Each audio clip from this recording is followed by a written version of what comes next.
본 영상은 시청각 장애인들을 위한 나레이션 및 자막을 지원하는 배리어 프리 제작물입니다. 본 영상은 사회적 거리두기 캠페인을 준수하며 철저한 위생 및 방역하에 안전하게 촬영하였습니다. 코로나 바이러스 감염증 국내 확진 환자가 오늘 2명 추가가 확산되면서 마스크 수급에 비상이 걸렸습니다. 취약 개척을 위한 경제적 지원 방안을 발표합니다. 공급이 끊어져 공장 가동이 멈췄습니다. 충고 42곳에 대해 오는 13일까지 휴업 명령을 내리기로 했습니다.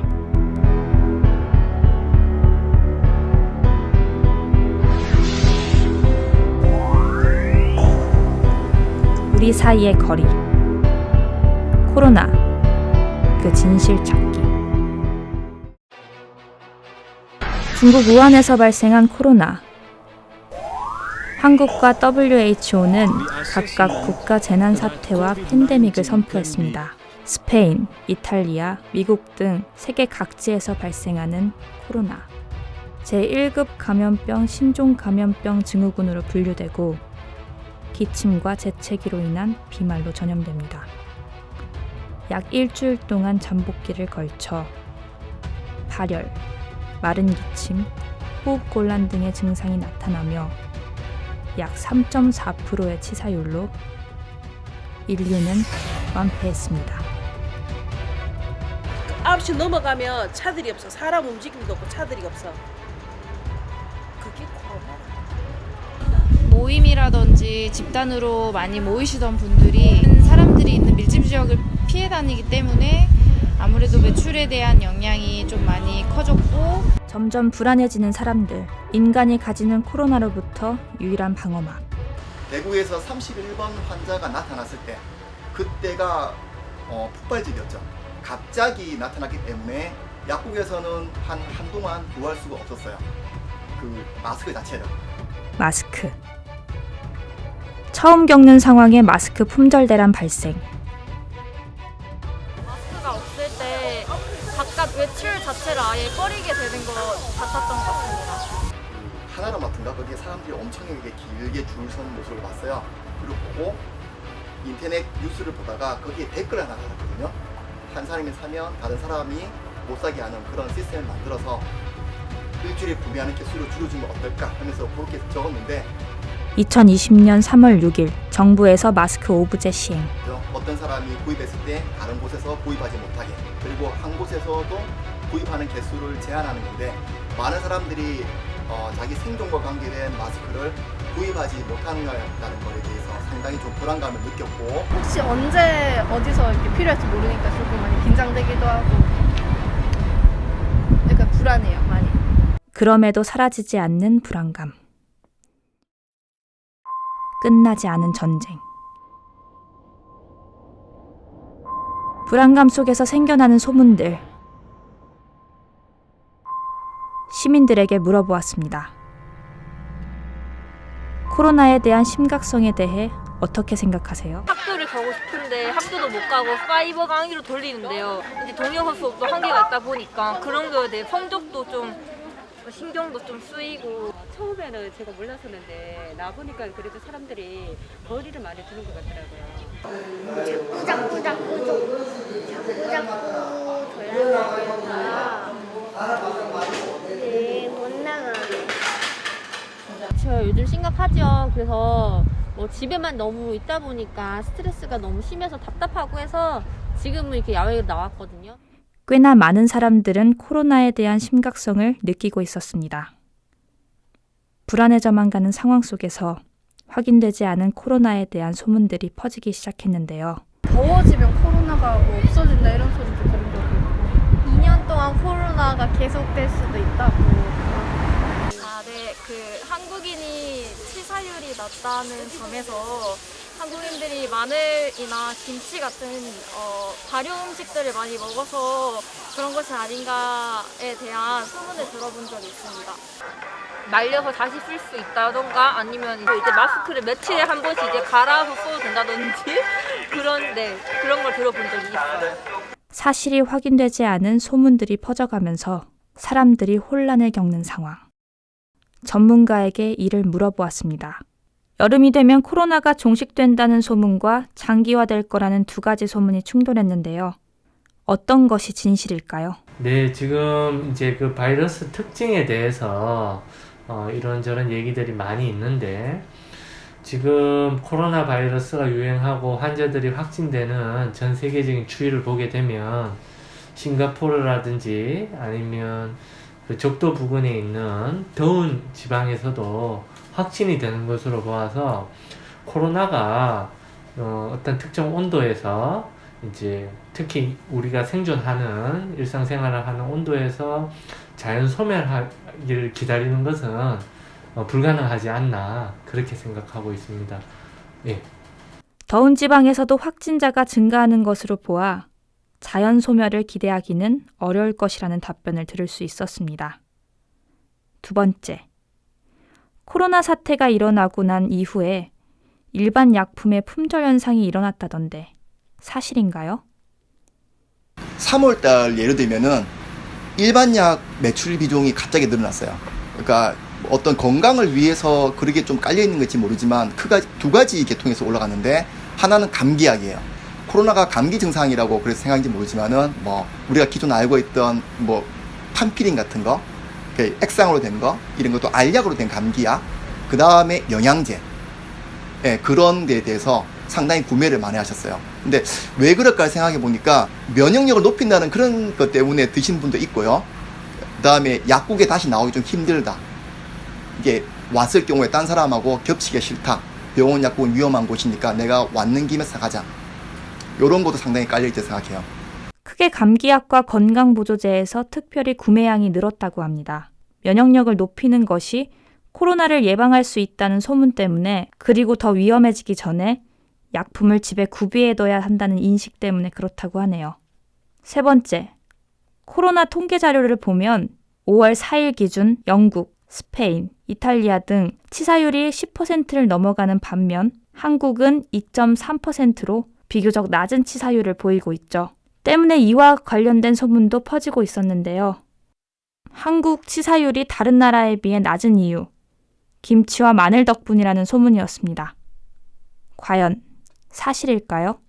이제 이 통계라고 하는 것, 그러니까 이제 치사율과 이제 또 완치율, 이런 통계라고 하는 것은 어떤 이제 우리가 특히 우리나라 같은 경우는 그 검사를 굉장히 신속하고 또 광범위하게 했습니다.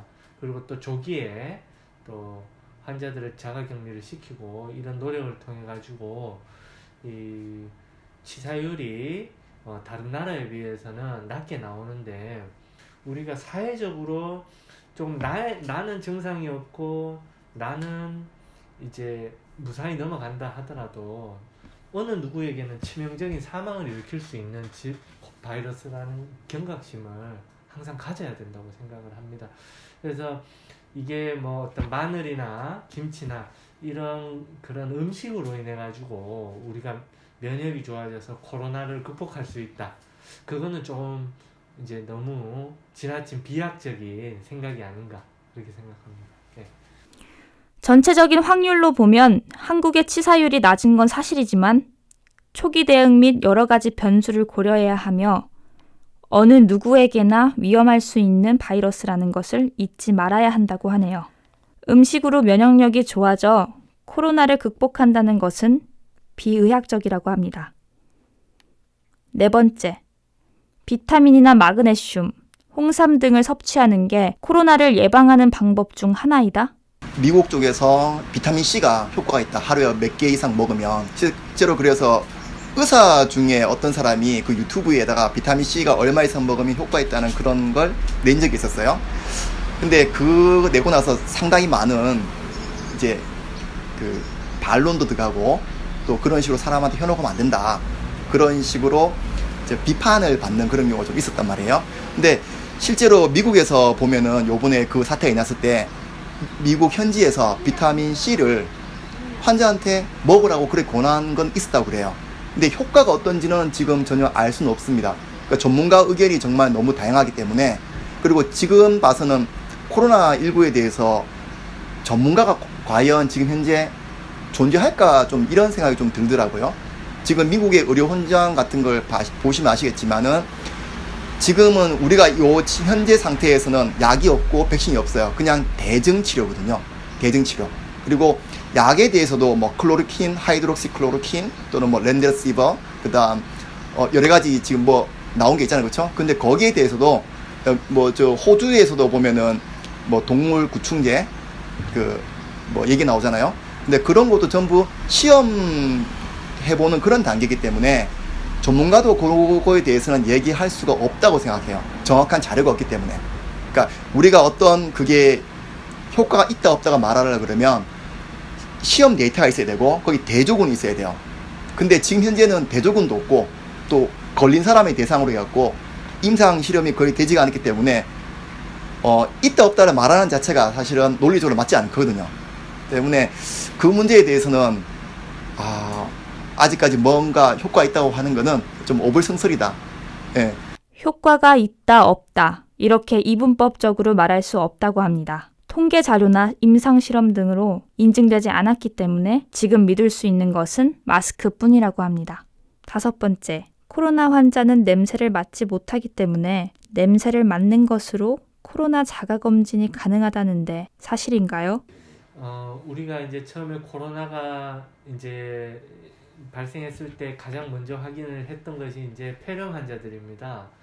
이제 그동안 나타나지 않던 중대한 폐렴 환자들이 한두 명씩 나타나면서 이제 코로나 검사를 하게 되었고, 그 코로나 검사를 하면서 확진자들 상대로 이제 그 여러 가지 증상들을 추적하는 과정에서 후각 이상이라든지 아니면 미각 이상이라든지 이런 것들을 발견하게 되었는데, 반드시 후각 이상이 있다고 해서 코로나이다 라고는 할 수 없죠.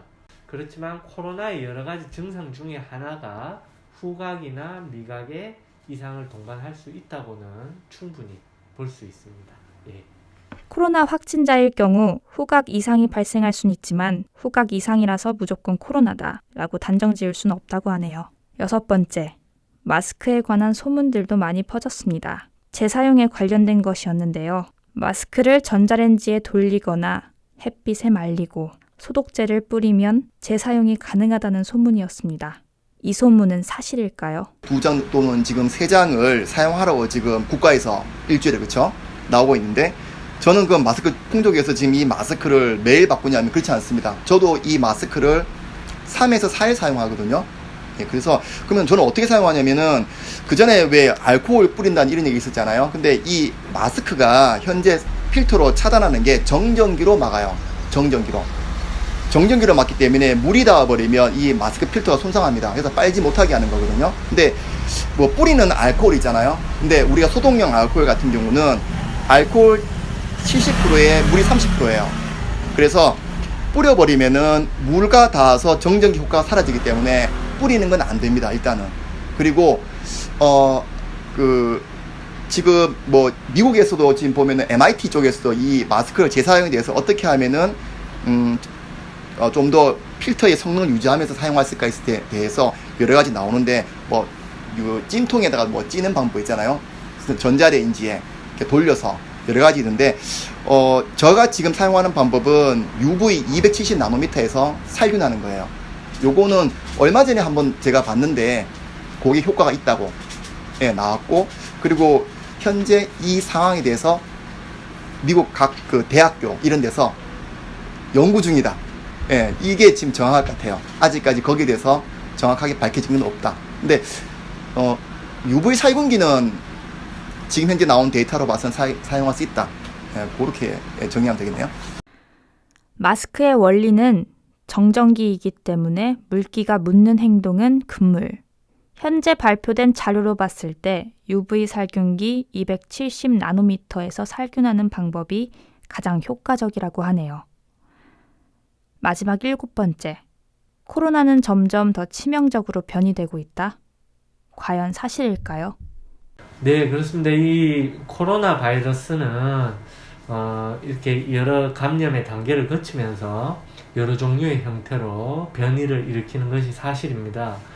그래서 이런 변이가 많이 일어나게 되는 바이러스 같은 경우는 백신을 개발하기가 힘들고, 또 백신을 개발한다고 하더라도 그게 적중을 해서 효과가 있기가 어려운 것도 사실입니다. 그래서 이 변이가 일어나면은 그 변이된 바이러스에 일률적으로 대응을 해 나갈 수 있는 백신 개발도 어려워지고 또 거기에 맞는 치료제도 또 달라질 수 있기 때문에 이 변이 자체가 변이된 바이러스가 그 개인에게 더 치명적이다, 치명적이 않다라고는 단정하기는 어렵겠지만 그 다양하게 변이된 바이러스를 대응하는 데는 상당히 어려움이 더 따를 것으로 생각이 됩니다. 변이된 바이러스가 더 치명적인지 아닌지 단정할 수는 없지만 계속 변이되는 바이러스는 백신 개발에 어려움이 있어서 더욱 위험할 수 있다고 하네요. 어때요? 평소 궁금하시던 내용들이 있었나요? 대부분의 사람들은 웃으면서 손님을 맞이하는 날도, 키즈 카페를 가는 날도, 우리 함께 힘들지 않게 사는 날도 간절히 기다리고 있었습니다. 코로나 바이러스가 사라지고 조금 좋아져서 마스크를 벗고 손님들과 웃으면서 대화할 수 있으면 좋겠다고 생각하는 바입니다. 앞으로도 외출을 자제해야겠다고 생각이 많이 들어요. 완전히 그렇게 마음 놓을 수 있는 단계 아니니까 아직 뭐 서로 좀 조심하고 이러면 좋겠죠. 빨리 끝났으면 최고 좋겠고. 크게 카페 가면 되고 싶어요. 가기 싫어도 학교가 너무 가고 싶습니다.